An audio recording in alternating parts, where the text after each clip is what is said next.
of the publishing persuasion, of the publishing persuasion. Angela Montoya. Has your demon dog been controlled? He's out. He's out. Smokey is passed Ooh. out. I was telling Melanie in the when we got off from recording with Sarah that I kept catching glimpses of Smokey behind me. Yeah. And and I know that Melanie is very perceptive and sees everything that's going on. So I was like, "Oh God." Because there was times when Smokey literally like looked dead into the Yeah. camera like a creep. He looks like a creep. I honestly felt like I was recording with Smokey because he was so involved. Yeah, it's just something about him, man. I don't know, but I was telling Melanie that I am thoroughly like I can't even look at him right now. I'm thoroughly like so Traumatized. traumatized. I'm so traumatized. Okay, I've been noticing for the last few months, really, that his breath has been really, really bad. And I'm just feeling like, okay, he's getting old. Like, Hmm. his eyes are getting real gray. He can't hear very well. Like, he's just becoming an old man. Yeah. And so I was like, okay, he's just got old man breath. Not that old men have bad breath. I'm just saying. Just saying. So we're like, oh, he just stinks. Like we just have to bathe him more, brush his little teeth. Well, today I was standing in my kitchen and he was like sniffing around like looking for food like he's always doing. And I hear something clink onto the kitchen tile. You were there when it happened. I was there when it freaking happened, Fuck. Melanie. Something clinked onto the kitchen tile and I was like, "What the No. heck?" And I was like, "What did he just drop?" And so I went to look and it was this little tiny, like half an inch thing and it was green. No. Yeah. Oh my Yeah. God. And so at first I thought, wait, I thought like in my mind, because we live in the country, I thought, oh, is it like a caterpillar? Like it was like the size of like a Oh, little, like a maggot. yeah, yeah. Oh God. And so I picked it up s- and I was like, wait, no, it's solid. And I was like, did he have a bone? Like I was like, my brain was going through all this stuff. And then I looked at the tip and it was like a little, like whitish tip. And I was like, holy shit, that's his tooth with all the root. It just fell the frick out. And Oh my and I God. and I this is so gross. To confirm, I sniffed it. Ah! But you would. You're trying to gather. I want to be grossed out, but I know I would have as well. You check what I it needed to was. gather the information, I needed to know for sure. But that was And it regret. smelled just like his nasty ass breath. And I Oh, was like, oh my, and my stomach started hurting. And I was like, this is his fucking tooth. And he's looking at me. I'm looking he's at looking him. now. He's risen up from his tomb to be like, how dare you? How dare I'm you shame spilling. me? I know, I'm spilling the tea. Oh my God, he's not impressed. He's so I not. think I'm Smokey not is impressed either. a bit like more sentient than the average dog. I think so, honestly. But so we did research and and it says like that schnauzers, mini schnauzers in particular, are known to have like bad teeth problems. And maybe it's just like a small Oh, dog thing. I don't know. Now he's ashamed. he's Um, in so much shame. so if I hear any more clinking on the tile, I'm going to like I was telling Armando, I was like, well, what do we like? Do we need to Yeah, take him to like what's out the now? dentist? It's out now. So I don't, so Oh we'll see. my God. The Yeah. clinking on the floor is diabolical. That's like gonna haunt you forever. It honestly, like every time I think about it, my stomach Yeah. gets sick. Like I can feel it physically in my stomach. I could never be like a nurse or a doctor or a dentist. Like my Yeah. stomach, like I physically feel ill knowing that his like nasty green tooth And thanks to fell your out. desire for facts, you can smell it when you picture it Oh too. God. Ugh. It's just it was so bad. It was so gross. I'm gonna be picturing this forever. You Ugh, just and I standing yeah. there. What were you doing? Washing dishes. And suddenly it's just like ding, ding, Yes. ding.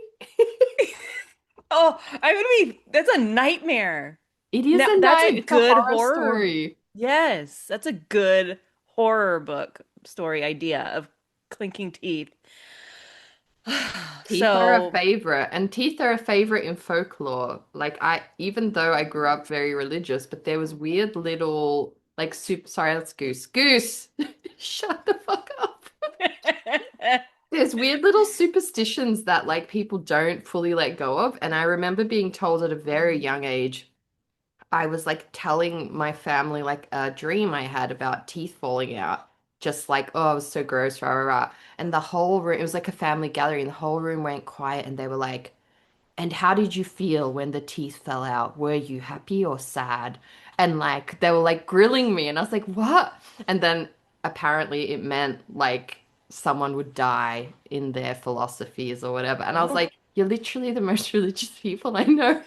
But the tooth dream is like critical. Critical. something So about it. Hopefully this isn't a bad omen then for our Smokey over here, our family. I don't know. man. It doesn't feel great. Goose, you're fine, So honey. gross. Goose is crying about it. She thinks it's a bad omen. I don't know if you can hear it, but she's See? having a full sob about it. Oh no, see? Well, Smokey seems to have come to peace with it though. But yeah, Yeah, I don't. are you gonna keep it or what are you gonna do with it?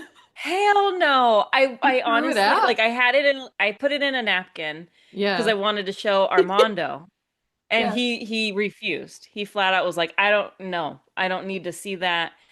And honestly, I want to look in Smokey's mouth and see Yeah. like does he have like his missing More. like front tooth? Oh my Like but I don't God. want to look in that mouth of his. And I because what Mm. if I see oh this Then see you're this is just then it's gonna it's be gonna open dentist up. time. If you open up Yeah. that mouth, I'm sure it's dentist time. And then what? We're gonna just pull all his teeth?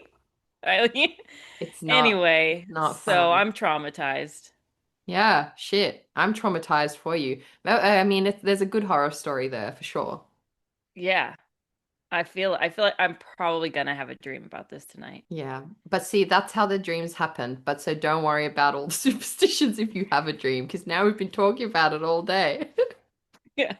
Well, we'll see how I feel in the morning if I feel like it was a happy teeth falling dream.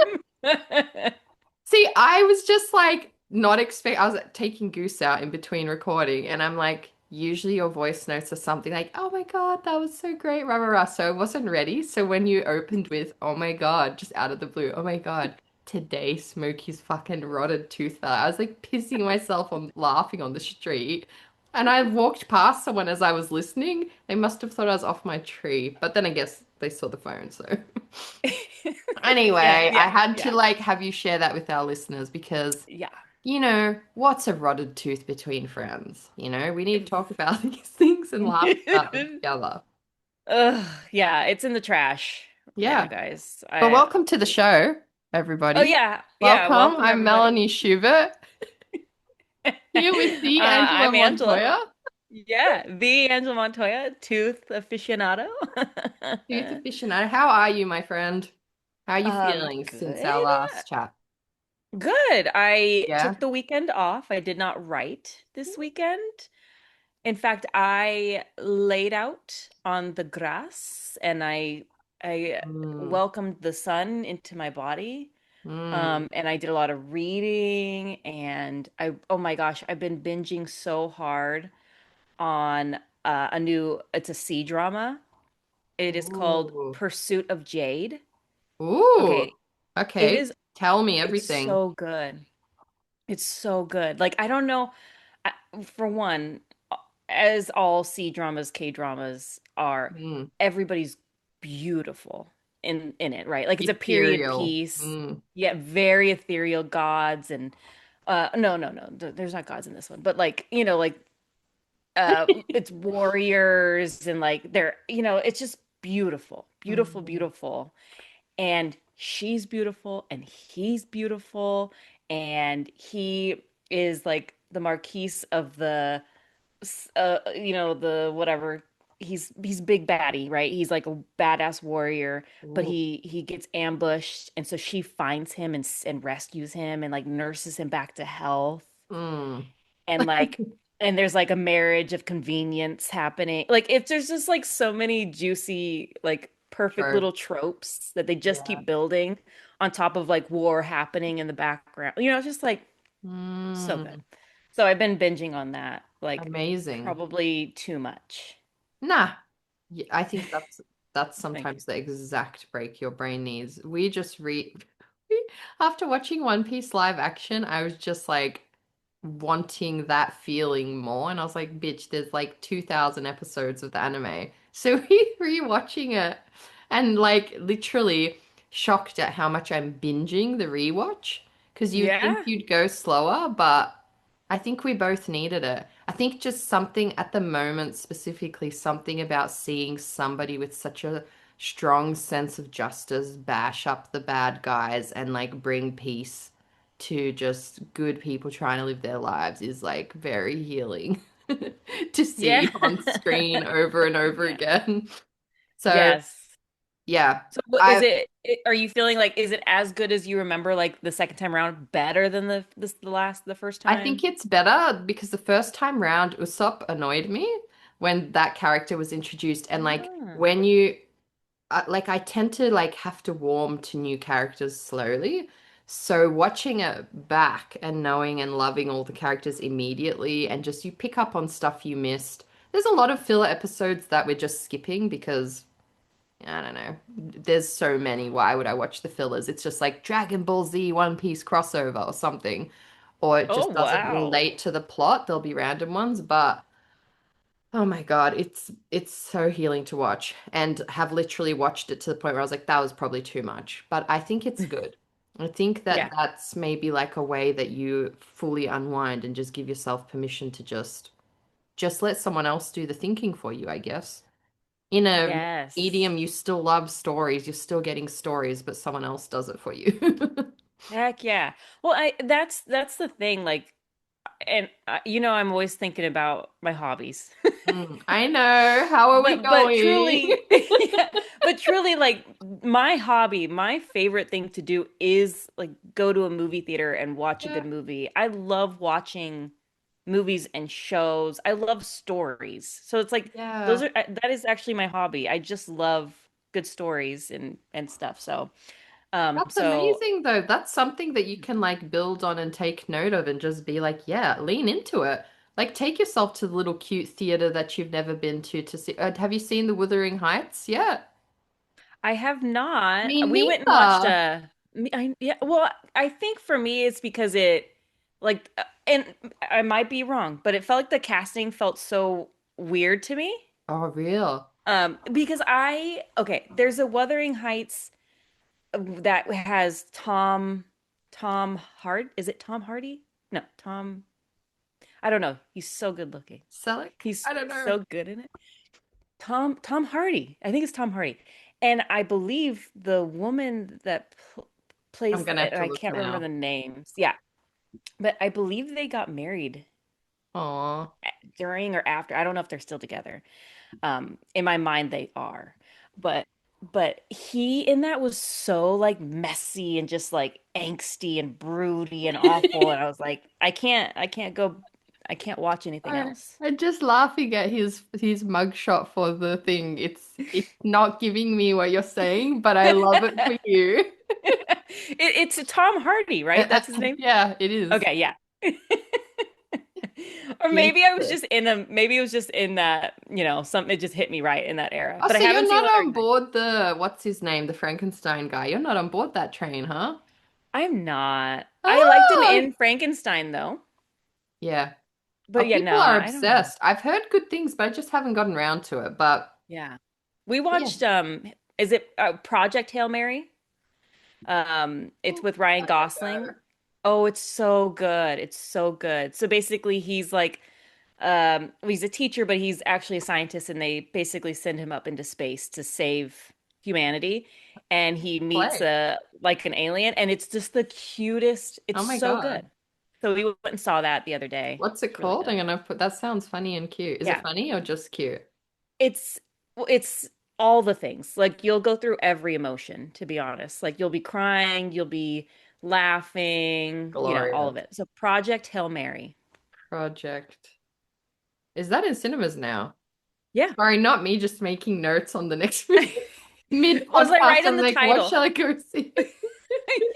Right, it's Project Hail Mary. Yes? I didn't Google, I typed it down so I Oh, can go see it okay. later. Yeah. No, but No, I love you that for should. you. And It's do so you good. like go out to the cinema and stuff for like, because some people don't really go anymore, but I find it very fun. And it's like, I don't know, there's Yeah. this different energy like going for an outing to see a movie. And there's all these old theaters I'm realizing that are still, lately I've been looking out for the old theaters and going to those ones. It's so fun. Cute. Yeah, we have a like our set schedule what we do.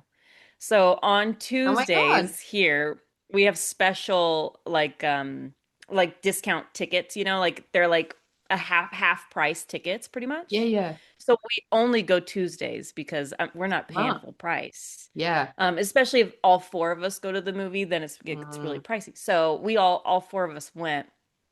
So we do what we do is we get our ticket, but and then we go to my favorite cheap taco place Slay. in the small town that I grew up in, which is only it's like 20 minutes from here. So Oh, we get our little tacos from Taco Tree. We eat first, and smart. then we go get our little candy. We smuggle that in. And then we get our Slurpees and our popcorn, and then we watch the movie. So we have to hit the certain spots before we get to the movie. I love a good So ritual. yes, unless Armando's not going.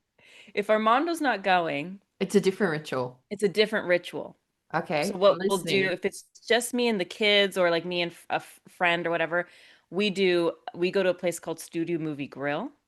Oh, And there they serve food while you're watching the movie. oh So my you God, I've done can, that. yes. And I love food, so like it's like best of both worlds. So then I'll Mm. splurge and I'll do that. But you can also get that a discount day too. So Oh my God, that's the winning deal. I love this. so yeah, that's those are things that just bring me joy. It's Little music to food. my ears, and you have very much earned. Like honestly, if I could, I would like be like take a month off and just be in your PJs and binge and whatever. But I know you won't. I Yeah. know you won't, but I'm proud to hear that some of that's been happening because yeah, let the brain rest. It's gotta rest. Yes. It does, honestly. I mean, I'm on my deadline, so I do have to get like this Mm, fourth book out. And I'm in the like home stretch. So at least I don't feel like, the weight of the world on my that's major. shoulders. Oh my Yeah, so we're God, you're getting in there. the home Yeah. stretch of book four. Angela, Yes. that's fucking major. Yeah. Thank you. Like, Thanks. so much work. So much work. Maybe we can pencil in like some break time after book four. When you're done with this, I think I will be scolding you if you take on a big project. Yeah, no, you're right. You're right. I do have another idea, but I am going to take a break. I'm Another going to take a idea for break. book five. Well, like for yes, but like a new genre. Oh my God. Do So, you want to talk yeah. about it? No, not I mean, I'll talk to Not you, yet. Okay, later. separate, Secret. but yeah. Secret, secret. But we take a break first. That's it, because this new idea is going to be even more like maybe take yourself away on a trip or something. Like, is there somewhere you've wanted to travel? Yes, I do want to go because we're going to be coming up to Easter break or not Easter break, we just had that. Summer break. Like I'd like to go to Yosemite, which is like a Yeah, the national park park. that's like a couple hours from my house. So I want to take the kids and go in nature. That sounds perfect. Oh my Thank God. you. Yes, Yes. I'm manifesting that for you. Thank you. Yeah. What have you been up to? I mean, now I did not do anything this weekend. and I'm full of pride and just like waiting for more of that for you. Yeah, I am humming away on Le graphic novel script. Yeah, I Yeah. had my check-in with my goddess of a mentor, Amparo, who we have to get back on the show because I just fucking love her and we all need her good vibes just Yeah. just every day. But Yes. yeah, it's been Yes. really like surprising. This form comes to me really naturally to write. I think I showed Sandra, and when I showed her, she loves it. She was like, "It is a hard sell," and I was like, "Fuck." Damn it. Damn it. Just like But graphic novels yeah, in general. no, because it's just the script, and I think because I'm a date, because I'm like not established. So I'll be honest with you, like it did hit me harder than I thought when she said it was a Mm, hard sell, because I was like, oh dang it, this was feeling so light and fresh and hopeful.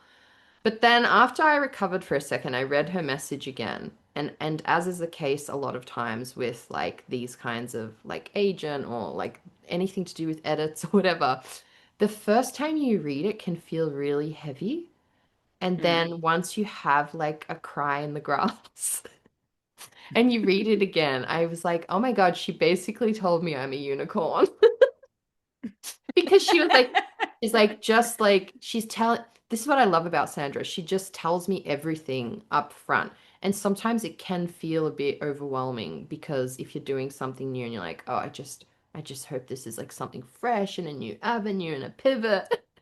And then it's like, this is a really hard sell. But she was like, but the way you're setting it up, she's like, I feel like it's really special and like a illustrator will find it so easy to take what you're doing and uh want to like illustrate it. So there was a lot of praise there that made me feel like a magical unicorn who's going to be the one to sell the Yes. script. And you Hell know what? yes. You fucking need that though. And that's the thing. Afterwards, I was like, you know what? Everything's a hard sell at the moment. Mm, So mm-hmm, like mm-hmm. she's just being honest with me. Like it's no different. And honestly, I figured unless you're like have an illustrator that you're going out with, or somebody's got to like fall in love with that project enough to want to do the illustrations. But I don't know. I'm working on that like teenage One Piece confidence and just being like, I'm a turn them. They're gonna read my script and they're gonna be like, please, please, Melanie, let me Yeah, illustrate this. yes. Yes. Yes. So That's it. I'm holding on to that, and that's what the energy that I'm riding it with. Yeah. So So how far along are you? Like, have you, yeah, where are you at, like in the storyline wise? I've done about okay, so what I've wound up doing, which is very ambitious of me, as soon as I started splitting this story up for graphic novel script form, it became very clear to me I would have to like sacrifice a lot to fit it into one book. So I was like, well, just map out the graphic novels as if there's going to be multiple books from this. And yeah, like I'm trying not to like get too anxious about, oh, will I give everyone a satisfying arc in every book? Because I feel like when I read something like that, I'm quite okay to just like wait for the next one and just continue on. Although I will try give a satisfying arc in every individual one. It's a lot to think about to like mentally try map multiple books. Um, but yeah, and on the other hand of that email, I was like, because I started this mentorship without even telling Sandra, so I was a little bit nervous, like, is she even going to want to try sell this? But the fact that I actually got the balls to just be like, by the way, I'm doing this. If you ever wanted, and she's like, yeah, I'd love to take a look. The fact she actually wants to sell it, like, try go and query with it, and I mean sub on it. That was pretty Yeah. major too, because I didn't know. No, you know what? Now that I think about it, I think Joy Revolution is publishing their for like a graphic novel. Graphic novels are taking off. Yeah, Yeah, yes. it's like a Do you see big. this giant book behind me? Or Yeah, I it's like you can do. see the spine. It's this thick. It's a graphic no a graphic Mm. tome. It's called Invincible. Oh my Invincible. God, I've heard of It's that a one. yeah, and now it's on Amazon Prime. It's I don't know, superheroes or something, Yeah, but yeah, that I got that for Adrian for Easter. He finished that graphic novel in 2 days, and it's yeah. literally huge. So graphic novels are so big. Like Yeah, it's like and coming they into the they're adult great. market as well. And like, I mean, it's all like the thing is, it comes to me naturally in a way because I've been writing scripts for Gobsmacked, the performing arts company. So the script style of that, like, it's different, but not because my boss for that, she always loved if I would do heaps of descriptive work because then she could visualize what she's going to do on stage. So I'm used to like describing a scene and then giving lines. That's like a very normal format for Wow. me. And also, I Yeah. watch a lot of anime, and anime style is like manga brought to life. And I haven't gotten as into manga as I would have liked, but I do love manga as well. My issue was I bought them all in Japanese, and my Japanese is still very basic, so that was the choice. But but it's enough to like glean through. Like Japan's been doing manga style graphic novel shit forever for like all age ranges. So I think it feels very right that now it's coming more and more. Or maybe, it probably had its time with comic books when there was a big sweep of comic books and now it's being reborn as graphic novels, Yeah. Yeah. remarketed. But it's always been a beloved medium. And I think, yeah. Anyway, sorry, that was super ranty. But it is coming to me naturally. I love this style of writing. And Sandra did say there's plenty of people who make a career just doing graphic novel script writing. So I don't know.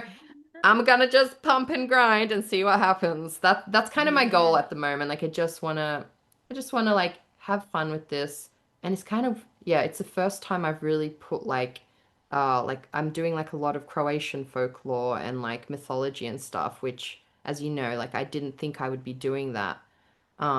But it's wound up being very moving for me, like learning this part of me that like I didn't really get to be in touch with because of how I was brought up. So yeah, anyway, she's loving it. I had my check-in with Amparo on the weekend and she's just a goddess, just such a breath of fresh air. She uplifted me. So we Yeah. will So is continue she on. like your mentor? Like Yeah. what is the partnership? Like how what are you guys Yeah, like she's my you're showing mentor. her She's my mentor, okay. so I'm like, oh my God, I love you. Please look at my work. And she's like, oh my God, you're thriving. Here's where you could like tweak this. That's basically how our conversations go. But she's I just believe it. I so believe it. like it's just like we were talking about with Sarah, like having like these mentorship experiences, like it's such a game changer. And I think because of like the long stretches of silence, the uncertainty, the difference of time that it takes like for different projects and whatever, like just having these checkpoints in where you like do something to level up, even if it's like a pivot, like yeah, Hmm. something like graphic novels or like, I've written for adults, children, whatever. Doing that pivot, it just, yeah, it's fresh. It's like hopeful. And you Yeah. find a new part of yourself that you didn't like necessarily know was there or that you were good at it. And that's like super cool because I feel like a bit of a badass at this type of writing. Oh, hell yeah. Oh Yeah. my gosh, that's awesome. So when you're doing it, Mm, are you're writing like the descriptions of like what you imagine would be there and then the yeah. dialogue as well? Yeah. Okay. So I'll do like so there's a whole format for it, which Puddle Goddess has taught me. So you do like each page of the graphic novel is a new page that you write. So when I say I've done 22 pages, like one of those pages is like I've got one page where it's just descriptive work and it's just like I've filled out the whole scene and what it should look like so as much as Wow. possible so that when you give it to an illustrator and they're like okay there's like it's a quiet night on the desert, the moon is like big but it's purple so it's like not Earth, there's three moons actually, whatever, so you like map it all out visually. And then yeah, then there's like then you've got the lines of your characters and it's like um Edgar, father, what are you doing there? And then it's like the just like a script. But there's little Yeah. tricks and like sound effects and stuff. The sound effects stuff and like the visual, like the sweat marks from stress. I think watching a lot of anime has made that super easy for me to visualize as I do it. So I don't know. I feel like it could be something. Oh my God. Hell And yes. Hell freaking personally, I don't, yes. sometimes I'm like, oh, you shouldn't have done it because you're not an illustrator, blah blah blah. And then I'm like, no, like I know that for me, illustration feels heavy. And there's got to be a billion illustrators who are like, I mastered this art form and this is what I do, and they don't want to write a script. And we will find each other and we will sell this fucking book. Like, Hell yes. I love yeah. that. Yeah, baby. Okay, so how far? Oh, okay, I think I already asked you this, but we Mm, took a sidetrack. But so you want to do maybe possibly multiple, like in yeah. this world? Okay. And so how far along are you? Like, you're still on book one? Yeah, yeah. I'm just gonna do book Okay. one for Amparo and book one for Sandra and like aim to put that out on sub. But with the promise of other book, like I've actually planned the ending of the last book, which is very rare for me.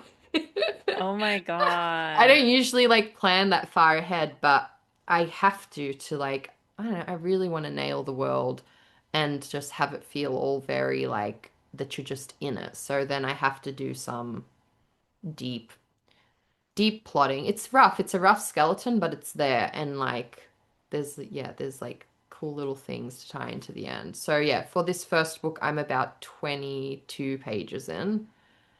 And this is the best part because I'm such an underwriter. Like a standard graphic novel script is like 10 to 15,000 words or something. So I think I'm at, I don't know, I feel like I'm at like 7 or something. So it feels like Okay. a lot is there. It can't be that much if it's only 22 pages. I don't know. There's like a decent amount humming along right now. Yes. Oh my God.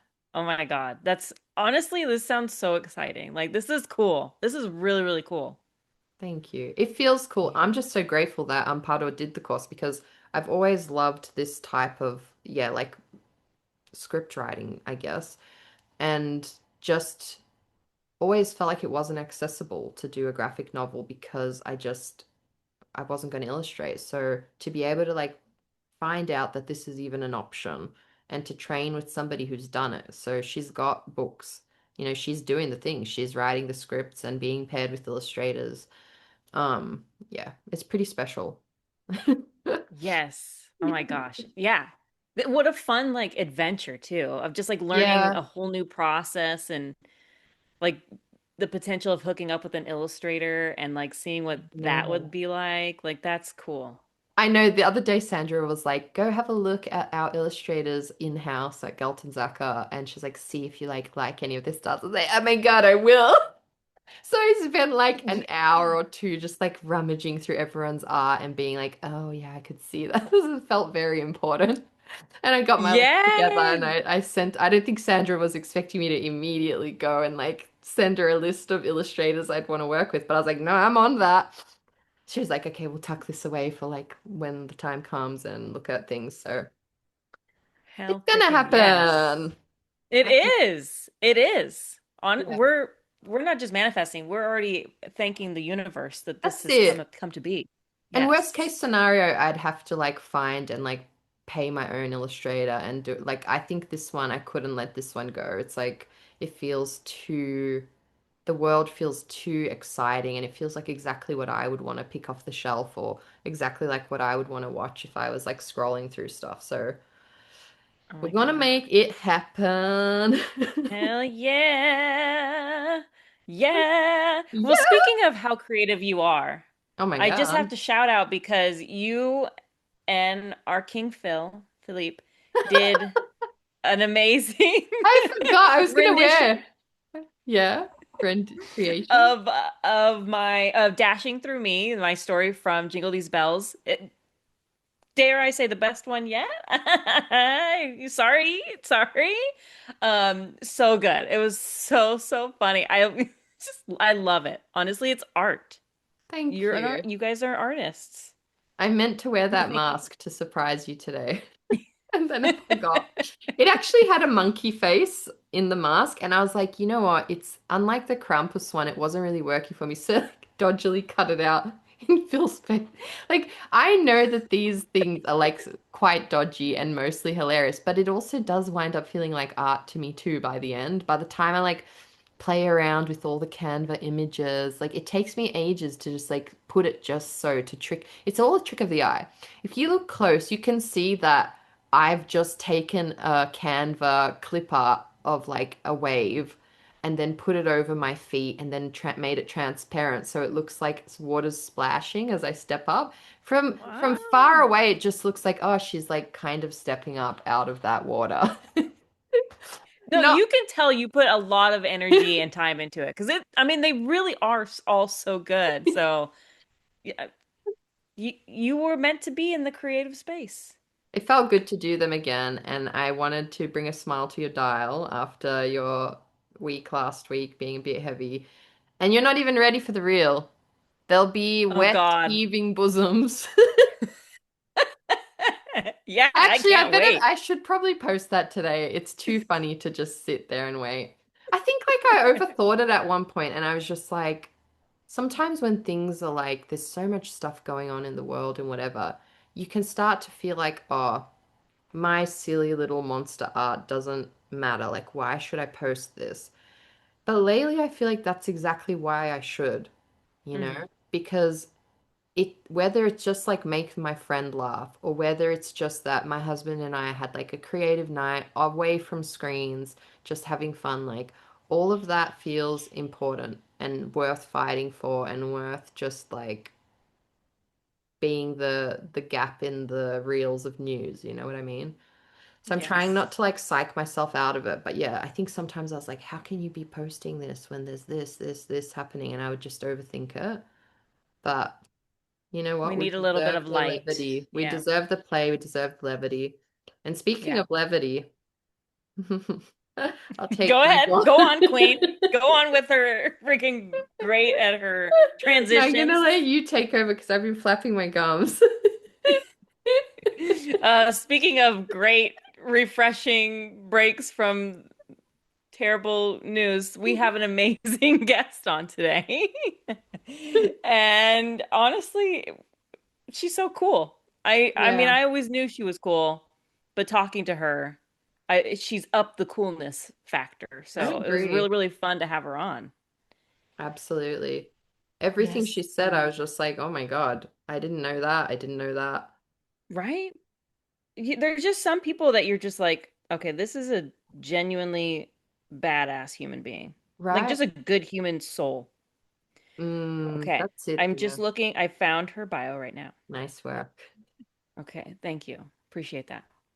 Sarah Marie Jette is the award-winning author of middle grade novel What the Wind Can Tell You. Hold on, let me restart this. Let me restart this. Is it Jet or Jet? What do you think?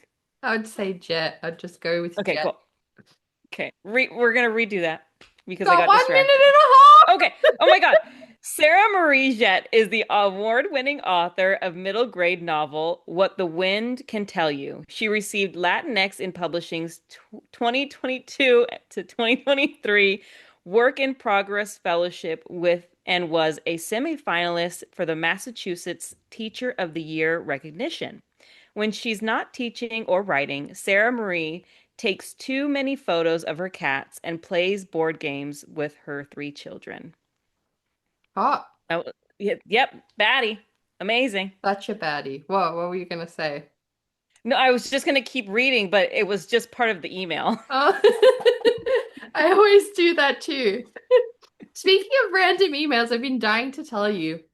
Remember how I told you and the entire podcast that my therapist vanished? Like vanished. Yes. No trace of her vanished. Would you believe last week, after over a year of her being vanished and ooh, and nowhere to see, like no trace of her online, she popped up in my emails and she was like, "Hi Melanie, just wanted to do a gentle check-in and a referral if you needed it."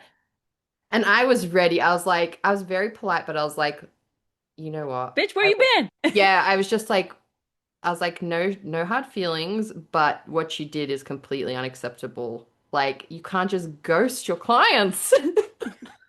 We needed you. We Like needed shit. you. Well, she like backed down, but oh my God, it was so bizarre. And I was like, I'm glad you're okay. Because I fucking thought you Yeah. were dead. Dun, dun, dun. Hello. Sarah. Oh my goodness, I'm so excited to see you. Wow.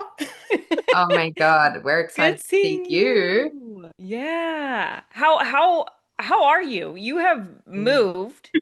I don't know what you want to say on here or not, but like you are you are Closer somewhere to me. else. Yeah. The question you have, like, what are you thinking about? Like, what is like your Roman Empire? It's like everything. It's like we just got our first two cats yesterday out of quarantine. So for listeners, I lived in Boston for over 20 years. I grew up in Maine in the United States, and we moved to New Zealand in early mid-January. So we're in the Southern Hemisphere. Yes, Yeah. Southern Hemisphere represent. Oh my goodness. So Oh my yeah, so God. we got our cats, our first two cats yesterday from quarantine, and it's as you know, as pet mothers, it's really important to have your pets. So the other Mm, two are going to start the process of transporting them. It's complicated. mm. It seemed like it. It seemed like it because if I remember, one of your stories was like there was a storm, and so your cat had to go back to like whoever was taking care of it. Yep. Like, They were on the airplane. I think they were at the airport. We've got photos. They were checked in and then they had to go back. But because of Easter Monday is a holiday here, I don't know if it's for you, Mel, but it's like a day off. So we couldn't get our 10-day of quarantine would have ended on Monday. But because of that, we had a built-in extra day. So I didn't have to wait another day. So that felt good. thank goodness. Um, How are your cats? Like, that's a big journey. They're surprisingly good. My school librarian, Katie Bourne, had them for the past 2 months, and one of them hid in her basement multiple times and couldn't be found for like a day or two. Oh, That was a little chaotic. But I think it's the kids. Like they recognize the kids and are snuggling with the kids. But both of them were doing their echolocation meowing last night, all night. We're going to be taking naps with them, just getting used to the new house. And each kid this morning would complain about a period of time where they would like, grab a cat in the middle of the night and try to calm it down, get it to sleep, and then it would leave and then wake another one of us up. But they're slightly traumatized, but they're happy. Yes, Mel. question, Your Honor. What is the cat echolocation? I, we haven't moved a lot with cats, but every time we have, they do this thing at night where they just meow from room to room. And I don't know what they're doing. But the Mm. other time we've moved, they've done the same thing where it's all night long. It is not a normal meow. It's like a meow. It's like a weird meow. And they were both doing it. So at one point, my husband went downstairs and I stayed up here and I got one of the cats, my little one, she likes to be under our legs, under a blanket. So I shoved her under the blanket and she was fine. But it was the other one who was in the room with me, but just, I don't know. So, yeah, Wow, I it's a never heard lot. of that. Cats are smart though, like they're their own whole ecosystem. They're probably doing something, like something important. probably. And Melanie, I don't know in Australia because you've got scary bugs, but in New Zealand, there's no window screens. So cats are Ah, all like indoor outdoor cats. And in America, I mean, I know Angela, you're on a farm, so maybe cats are indoor outdoor, but I lived in a pretty busy city area. So cats are like indoor cats, and we yeah. spend a lot of money to get them over. And I don't want them killing special New Zealand birds that are don't fly and or they're just like rare and stuff. But like we have to now be very careful with our windows because there's no window screens here. Why?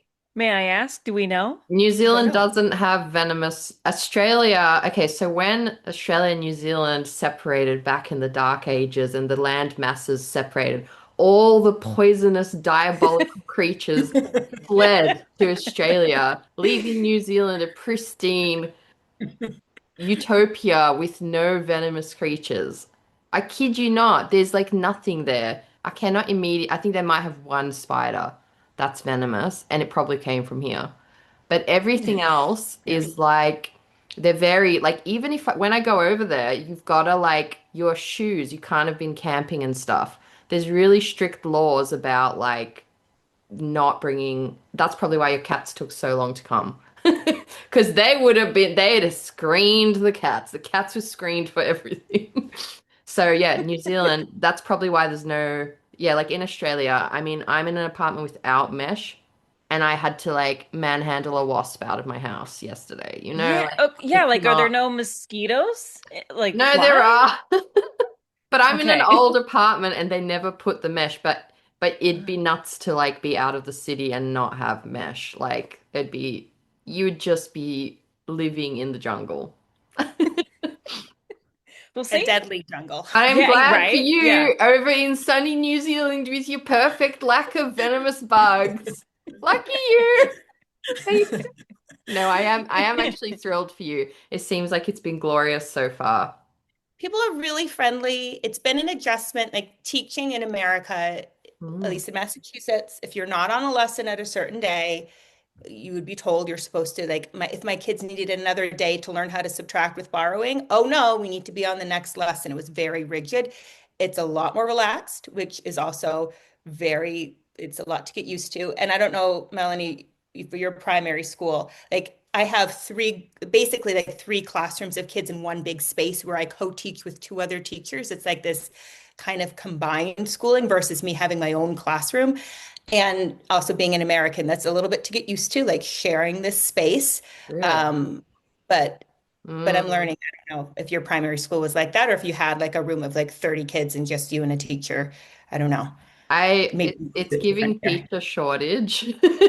We Like that's definitely my had our own we definitely had our own classes and stuff. So it sounds like I can only as a like former teacher myself, like I can only imagine them doing that if they're like ultra stretched for Well, staff. and that's why they're giving Yeah. residency to foreigners because Ah, people in Australia, that's where they're headed. So Very yeah. freaking cool. What an Super adventure interesting. for you.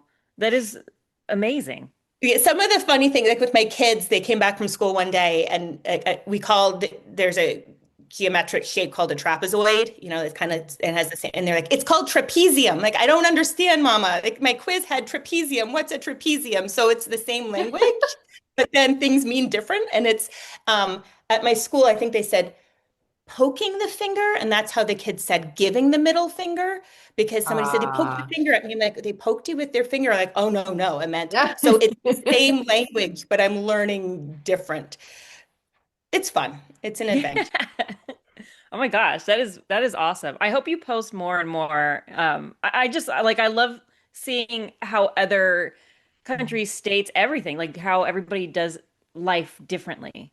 And it's such an adventure and it's so cool. So yeah, please keep us in the loop. We want to know how the cats are doing, how everybody's faring.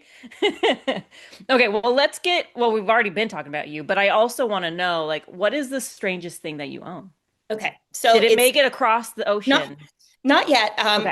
Our container ship, luck, it's going through Panama. It's gone through Panama. It's on the way to Fiji now, but it's been delayed. But I'll show you a photo of it. It is a trophy of a horse's back end, and it has a story. So years ago, I had a very vivid dream where my husband spent $5,000 on a concrete statue of the back end of a horse. And it was so vivid. And I'm not somebody who dreams vividly, but then morning, I was so mad at him because it was so real. And I told him I knew it was a Mhm. dream, but I was also so mad. Like I couldn't talk to him. I really couldn't. It was so vivid. I was like, I'm mad at you. I know it wasn't really you. I know it was a dream, but I'm so mad at you. And by the end of like I went to school, came back, and I was better.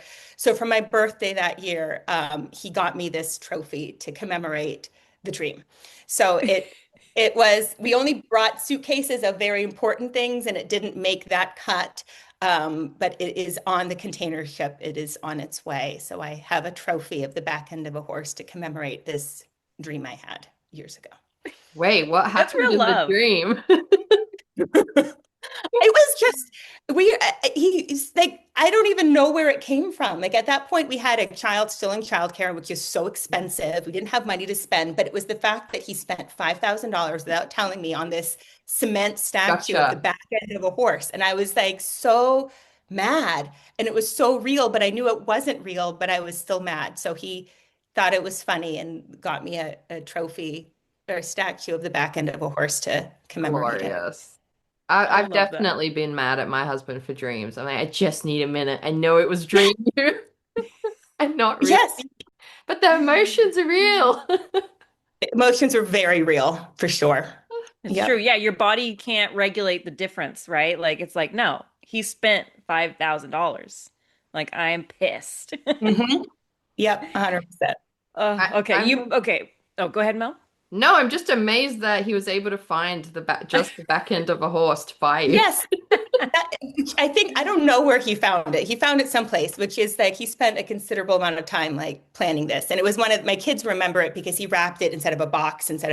It was also my birthday is in March. It was the day that everything shut down for COVID. So it was a memorable birthday because things were shutting down. And then I got this strange trophy that we now have forever to commemorate this random dream I had. So Glorious. That's real love though. Like that is special, honestly. Like who doesn't need a horse's ass, trophy? I think it's glorious. very true. Absolutely glorious.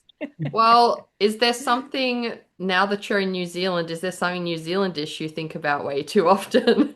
Mm. Um, well, like the price of gas right now, like where I can fill up the car because it's gone up quite a bit. Um, well, the driving, I think the driving, like learning to drive on the other side of the road Oh, is yeah. next level. And because the indicator, the wipers are on the switches are on the other side, so you go to turn signal, but you turn on the wipers. And turning was like turning left is like turning right. So those are easy, but turning right, I have to really make sure I'm crossing over before I swing that way. And during the daytime, I'm fine. We just had a time change. It's darker now. So that's where I can't like seeing the light. It's something I have to be consciously thinking about when I'm driving. I can Mm, listen to podcasts when driving now. I can listen to music. At first I couldn't, but there's also times when I tell everybody in the car to stop talking because I have to think about what I'm doing. Like that is Yeah. it's driving becomes such an like I've been driving a car since I was 16. Like I can you think when you're driving, but you don't really think when you're driving. But now I have to actively think when I'm driving. that's Yeah. real. That makes a lot of, I think about this often randomly, like when I'm driving. Like I can't imagine being on the left side. That's yeah. And you're on the other side of the car too, Yeah. but it's like they indicate the wipers. I have like there's that's one when I'm turning on my wipers or turning on the high beams. I'm not good at that. I do the wrong thing, so I'm confusing other drivers like that. They can do the basics, but when it gets a little like the next step, um, yeah. Yeah. Okay, that's intimidating. Well, good job on you for doing it. I guess you have no choice, but good job on you for doing it and succeeding. I think Thank that's awesome. Yeah. Oh my gosh. I'm gonna just try and drive on the left side of the road when I you. just for fun. We'll just see. We'll see how it goes. Okay, let's get to your Mm. writing career, your writing journey. I see many books behind you, but I see one on top that is a star reviewed book, your Yes. book, by the way. It is so cute. Did that made it the journey from, oh, is that I just the card. I don't have them yet. They're going to be shipped to New Zealand. mm, We have Angela. We have the same agent. Larissa says they're not at the warehouse yet, but they're going to be sending them over at some point. So yeah, it's just the card. I don't have them yet, but oh, I'm that's very so excited. exciting though. I love the cover. It's just so freaking cute. And But let's get into your writing journey. Let's take it back to the Mm. very beginning. Like, did you know you always wanted to be a writer? I looked forward to indoor recess time so I could write stories when I was like 9 or 10 years old. And I did creative writing classes when I got into secondary school. My first year at my undergrad, I was lucky to get into a creative writing class. My professor didn't have me on her list, but I had my registration, so I was allowed in. And I wrote a short story that got an award. But then I was terrified. Like, could I write that good again? You know, that whole thing where you accomplish something and don't quite believe in yourself. And but so I kept writing. I did a year abroad in England and I wrote a whole bunch. And then my senior year, I had a one-on-one writing seminar with a professor, which just helped with the craft. And Mm. then I applied to 3 or 4 different MFA programs and I didn't get into any. And it could be that I was very broke and I only had money for the application fee. And this was before Zoom. So I couldn't like Zoom in for an interview. I couldn't visit any of them. I just didn't have the money. Like I could probably have afforded a bus ticket to New York City, but I couldn't have afforded a hotel. So then I joined the Peace Corps and I lived in Mongolia for 2 years and taught English and read and wrote. And then I became a teacher. And I kept writing on the side, but then I started teaching writing and taking classes on how to teach kids how to write. And I would do the same things like how you would start a story and how would use figurative language and slowing down the moment before something exciting. I would have this lesson on how to teach kids, and I'd go back to my desk and use it on my own writing. And when I was a new teacher, well, that started when I was in my teacher program, a former supervisor of mine had a son who was diagnosed with a significant form of epilepsy. So I nannied for him once a week. And when he became a big brother, that's when I had the idea for my first book, which is right here. And it's about this was an indie publisher with a small press, just like Melanie, your book was with a small press as well. Mm. So it was about the relationship of a younger sibling who has an older brother with a significant form of epilepsy. And that one I feel kind of lucky with. I wrote the first draft when I had first my son. He was about one. And then I thought it was perfect. And it was 30,000 words, which is not enough. Mm. And then when I was on maternity leave with my third child, I was like, I'm not teaching, I'm home. Even though I got three kids in diapers, I can focus on it. And I pounded through a revision. And that's when I realized, like, I started querying and I saw that agents said that if you go to a writing, they were closed unless you went to a writing conference. And I was like, oh my gosh, there's such thing as writing conferences. So the first ever writing conference I went to is one of those agent ones or editor ones where you are at a table and you read for 5 minutes. And the editor, the person who ended up editing this book, was at the table. And I got the last spot Wow. at the table. And I read the first 5 pages and I could tell she was really into it. Um, so yeah, that one, I mean, it came out, that was in September.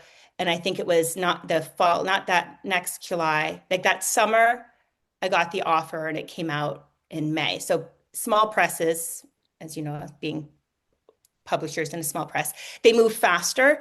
Yeah. So that was my first book. I didn't get to pick the cover, which has been really cool with the second one, where this one they had, pick the artists and things like that. Um, but that was my first journey. And I would think it was a lot of, I don't know, like when I got to revise and resubmit, and I got about 4 pages of notes, like a paragraph of what they liked. And then it was like all the notes. And it was processing the notes and then realizing that there's gold in that. It's like the things that in the back of my mind I knew weren't quite polished, and being able to take that and polish it up. But this was published in 2018, and I had another story that I was working on for a while. I got to the point where I had four full requests with it, and they all said no. And it was right at the last day of Latinx and Publishing's Work in Progress Fellowship application deadline. And I applied and I got it. And that was just life changing. It was amazing. So I got to, just think about it. I got to work with my editor for a full year, and it was on Wow. this first manuscript. It's a Mexican Matilda meets the Hunger Games. It's out on sub right now with Larissa, about a girl Oh just my taking down God. a school system that focused on tests and not on learning. I mean, basically what my teaching days are like, thinking of my students. And Mm. we were a few months into that when Jess, my editor, said that she thought didn't want to overwork it. And right before I started the fellowship, I wrote just 4 chapters, like from each of these characters' perspectives. And I just had it on the shelf because I wasn't sure when I was going to go with it. And I was like, well, I've got this other thing. And Jess was like, okay. So I started it then, and then it just continued. And Mm. yeah. And I grew up in Maine, which is a rural part of the United States, and my parents raced horses when I was really little. And then they stopped racing horses because horses are expensive. But my father managed the horse races. So every summer, we would go to these county fairs across the state of Maine. And while he would be at the winner's circle with the winning horses, I would just be like going on the rides and eating fried dough and playing the games and all of that stuff. So it's inspired by those summers. Oh my Wow. gosh. I first of all, you're really cool. Like Super you have a cool. really cool, super cool life story. I love hearing everything about you. But like to hear your inspiration for all your books is so powerful Mm. and really beautiful. So when you first started writing the book that we have now that we're seeing, Our Fair Share, what was the process like? Like once you wrote it, did you go on submission and like how did that go for you? So I wrote this one. I had to help a really great critique group, which I'm now half a world away from, but I just really love them. And it started off with it had the draft and they gave really great feedback. It was in first person, but it's multi POV, which was my first time Mm. doing that. And that was like one Judy said, it's confusing. And it is confusing when every chapter is first person and who's speaking. So I like, Mm, switched it to third person. Um, I started querying agents at the end of the fellowship. They helped guide me and just helped me writing a query letter. So I queried a bunch of different agents and I was querying with the other book that's on sub now, and Our Fair Share wasn't complete yet. But like Larissa was somebody like, it hurt. I think your podcast, like that's feedback for everybody when you're querying. Like you can look at websites and Instagram and things like that, but hearing agents talking on podcasts, you can hear how they talk about their writers. And hearing her talk, I was like, okay, this is who I really, really want. So I was very, and then I saw that she would rep you, Angela. I was like, okay, so now I really, really want her. So we submitted both because of the fellowship. I needed to submit, I think it was just the manuscript that was accepted to the fellowship, but Mm. Larissa submitted both of them. And I ah, think for them, like this was the one they felt would just have a bigger impact to start. So this was the one that was, and which for me was just kind of, I don't know, writing's funny like that because this one I wrote pretty quickly, whereas the other one I'd been working on it for years. Like I started the first draft when my other book came out in 2018 and I got the fellowship in 2022, like years. Whereas this one, I don't know, maybe like a year and a half. It just kind of came out and was Mm. faster. I mean, I think with writing, sometimes you get better at it. So, like revising, like I'm totally a pantser, but I have a good notebook where I keep track of things. So I remember what this character looks like, and I would keep track of like phrases that they would say. So I kept that consistent. Mm. Um, with one character, I remember I was keeping like James, he's into crafts and he like sews. He runs like the 4-H barn. So he was very focused on details because he's like a knitter or a crafter and making some little he makes award ribbons, like making some little ribbons they can send out to. Oh, oh, So for him it was details, and with Cassie I was focusing on different verbs. So with her POV, I was going it through and like making the verbs stronger, just trying to make the voices different. I don't mm. think that's something I could have done with my first book. Like my mind was not able to wrap that up, or even the one that I got the fellowship with. So for each, my writing just got a little bit more focused, I think. For able to, Mm. very cool. Amazing. Oh, I want to ask you, is there something that surprised you on this journey?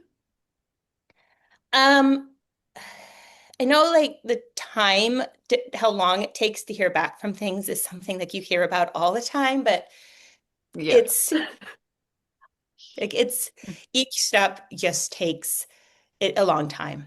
So writing something Mm. else on the side is like my best advice, just to have Yeah. other projects going because you got to keep that going. I listened to the Shit No One Tells You About Writing podcast, and they said something once where like getting the book deal isn't going to fix all your problems. It's not. I mean, it's going to help with some things, but it's not fixing everything. So I think that's another part too, where writing is a big important part of me, but in order for that to be an important part of me, I have to focus on the other parts of me as well. So that's where when you're waiting to hear back or you're waiting, like I'm on sub now and I'm just like, that's in a different part of my brain. I'm drafting something else now, or I'm reading things that are inspiring me right now to manage the wait time on everything. Like Mm. when I got the verbal offer, that was like in the fall, and when I finally signed was, I don't know, like 5, 6 months later. Wow. It was just it was like a long time. It's Oh weird. my God. It's Yeah. so weird. Publishing, am I right? Yeah. That's No, so but real. yeah, no, I think it's such good advice too of like getting your mind somewhere else, do another project, work on Mm. something else, live, read. It really is so, so important for your own mental health because like staying focused on checking the emails, although we all do it, it will like suck the life out of you. You're Well, just focused on the emails. So yeah, that's so good. And you never know like when the next project hits and it just like works. And now here you are getting ready to have this beautiful book baby come out into the world. So you just never freaking know. And I think that's like the coolest thing about this weird journey that we're on is you just don't know. You really don't. You really don't. And also, community is really amazing, and Mm.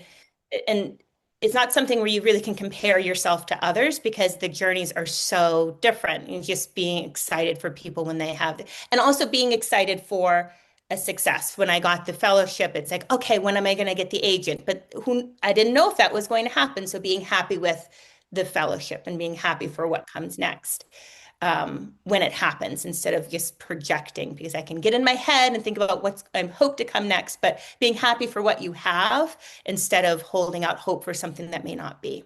Mm, Mm, mm, that is hmm. such like a valuable thing to grow inside yourself. And I think you have to grow it. You have to like water that thing of where you can like actually sit with celebrating your achievement instead of like immediately being like shifting your own goalposts because that's exhausting. And I think I don't know about you both, but I don't catch myself doing it straight away necessarily. The moving the goalposts and being like, okay, now I've got to do this. Now I've got to achieve this next step. It's not until like a while later and feeling like burnt out and I'm like, wait, I didn't like fully celebrate that I did this thing that I was waiting so long to do. So we'll keep watering that, keep working on it. I appreciate you bringing my attention back to these things. We need it. Yeah, okay. No, Definitely. that is a good reminder. Yes, of just like celebrating the big stuff. Can Yeah. you tell us real fast a little bit more about the fellowship? Yes. So Latinx in publishing, this was the second time they Mhm. offered it. I don't know if they're going to have others. The first Okay. time was for an adult writer, and this one was for somebody who wrote for kids. And it was, you could have been previously published, but you only had, I think it was, I don't know, 5,000 or fewer copies sold. And this was published with a very small press in Maine. And Maine is Melanie, it's a very small state in the United States. So not a lot. And a lot of the books they sell are very Maine based. They have moose, they're about like the beach and seashells. And this is about a Mexican American girl with a brother with a significant form. Like this one, like it is like a miracle that it got picked. But But so I don't did, play it down though. Don't play it I know, down and I because am I'm proud of mm, it. I really am. And I just feel like it was, but also like being from the state of Maine where nobody looked like me when I was growing up there, it was just like, wow, like wow. I was happy. Mm, So I could apply because I had been previously published but hadn't sold a lot of copies. And the focus was to mentor in the writing. So that's why I had Jess to, I was very eager and I sent her so many pages at first. Like we met weekly and I would send her like 40 pages that I revised and another 40. And I didn't quite realize how much editors do. So that was part of, I don't have it with me. It's in my shipping container, but I have a whole notebook filled up with the notes I took during our meetings. And I would wow. ask her, like, what's the difference between marketing and publicity? And I still get that confused. Or I would ask her something else. And it wasn't until months into the fellowship where Jess actually talked about when she gets submissions, like there's so many things that editors do beyond just editing the Mm. writing. It's in the meetings and getting to the acquisitions and all these different parts. And then other times it was just talking about like things that are in the news. And or one week Jess was talking to me about the the writing conferences and how publishers will send writers there or when they're just there representing their books, like different topics or themes. Mm. Um, so it helped me understand beyond my little bubble of being the writer part of publishing. And it was, they also had it for people who wanted to break into publishing. So I've met other fellows who want to work as editors who've been mentored in Mm. the program as well. Um, That's neat. That's so very neat, cool. very, very Yes. Oh my cool. gosh. That's freaking cool. I think it's so cool. Like we need more stuff like that where it's like, peel back the curtain and see because we know a lot about agents, but there's so much more in publishing, especially being an editor. There's so much they're doing at any given moment. I can't even imagine their workload. I can't imagine how their eyeballs work. Like That's reading real. manuscripts. Hmm. I agree. Yeah. I Yeah. agree. And Okay. the Well, timing of it, like working on a project for so long, like when they start off and when it actually gets complete, like how long does it take for them to get that project from beginning to end? Um, it's a Mm. lot. Yeah. shoot. I mean, just what authors go through. And we just have the project. let Yep. alone them with all their other ones. Okay, I want to get on to your project, the book that we are here to chat about. Well, besides obviously chatting about you, but our fair share. Can you tell our listeners like a little bit more about it?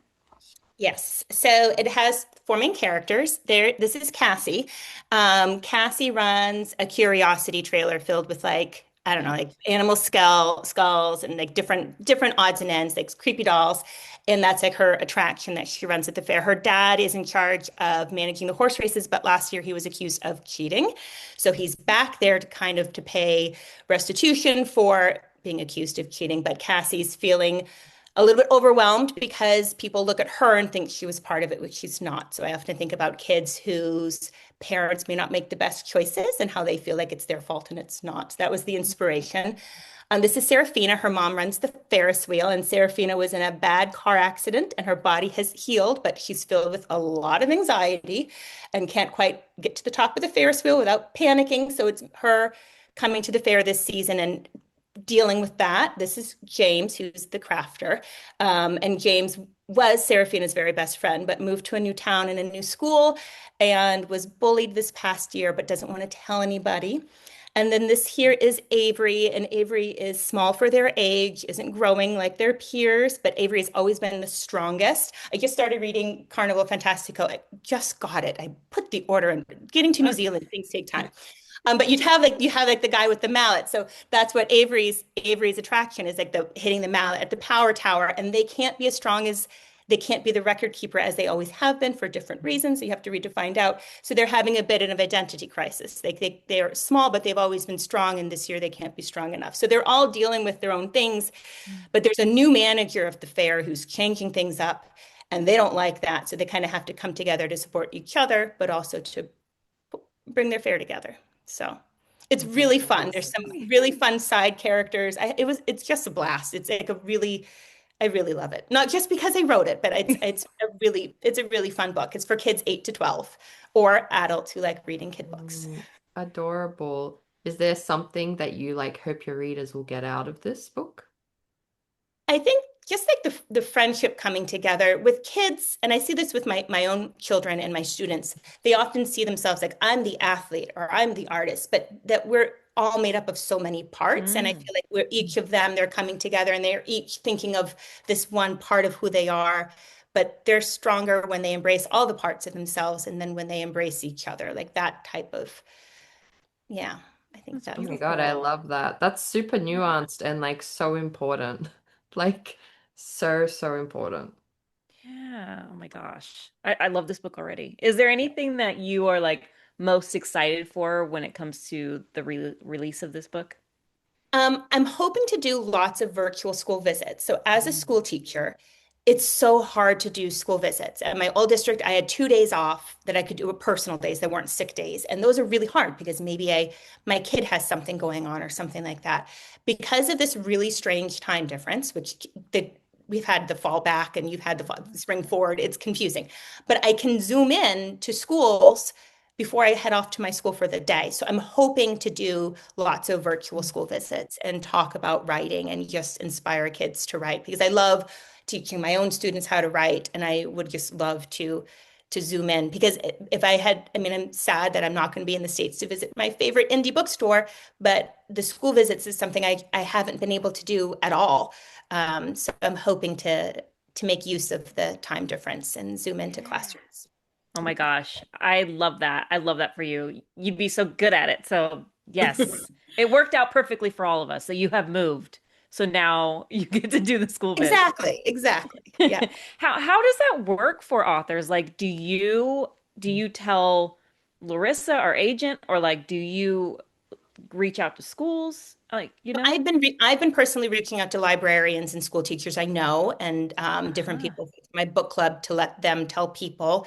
I have it on my website. Mm. Before my first book, it was a couple people found me through my website or just networking and talking about it. But it was really hard because I couldn't. There was one day I visited another school in my town and I was able to get somebody to sub in my classroom, but it's really hard. Um, it's hard to be out of the classroom. Melanie, remember from your teaching days, it's really hard to step out of your classroom and you have to justify it in different ways. But My yeah. days were brief. My days were very brief. As in, I graduated and I was like, hell no.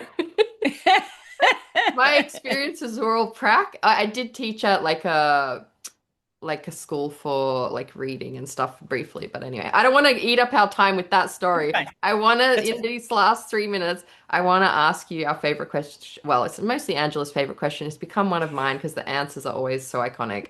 Looking back at this whole journey, is there something you wish you could tell a younger version of yourself? I think that back to the time, but taking your time is important. Right Mm. before the fellowship, I had had those four full requests. And out of curiosity, last year, I looked up those four agents. And one of them is still agenting and still fabulous. You've mentioned her before. My book, I would have landed with her and been fine. But the other three, one I can't tell. She still has a website, and it's hard to tell what she's. I don't have the Publisher's Weekly subscription, so I don't know for sure. But it's hard to tell if she sold anything. The other one has the same, like four or five people, and nothing that when I look at their names in books, there's nothing new that's been published. And the other one is not in agenting anymore. At that Mm. point, I was so excited to get those full requests. I would have signed. At that point, you just want it so badly, like somebody's asking and wanting it. But I think about had I been with one of those people who hasn't sold anything in a few years, that would have cost me 2 years of who knows what versus the momentum that the fellowship got me and still writing. And I can't imagine how hard it is to be a new agent. So I think if I were signing with somebody who was brand new, I would hope that they would be at an agency that's supporting them. But so I think that would be advice. Like I'm like taking, being mindful of the time, thinking about what my end goal is and what do I need to be learning and growing and doing to continue this momentum because it could be 2 years later or when I was looking back at this and I could have been with this first manuscript and not moved on and been really discouraged or having to leave somebody who I was so happy to sign with. So that's something I would just pass on to my younger self and to other authors who are working to get an agent. Yeah, that's Mm. fabulous advice, honestly. That is Yes. so, so, so good. Okay, well, we're going to be cut off at any moment. So thank you so much for joining us. This is so fun having you on. We'll have you on again for the next book and the next book, but thank you so much for taking the time to be with us today. And thank you both. You're amazing. You're so iconic. You're so inspiring. I love you both. You're amazing. We Oh love my you. God, we love you. And I literally just feel like we were transported to New Zealand today for a little coffee together. I felt, those days where you just feel like you went into the screen, I lost track of time and space. And yes, It's in my true. ramblings, we will probably be cut off. But yeah, we're cheering so hard for you and got so much love for you. So yes, Yeah. thank you for joining us.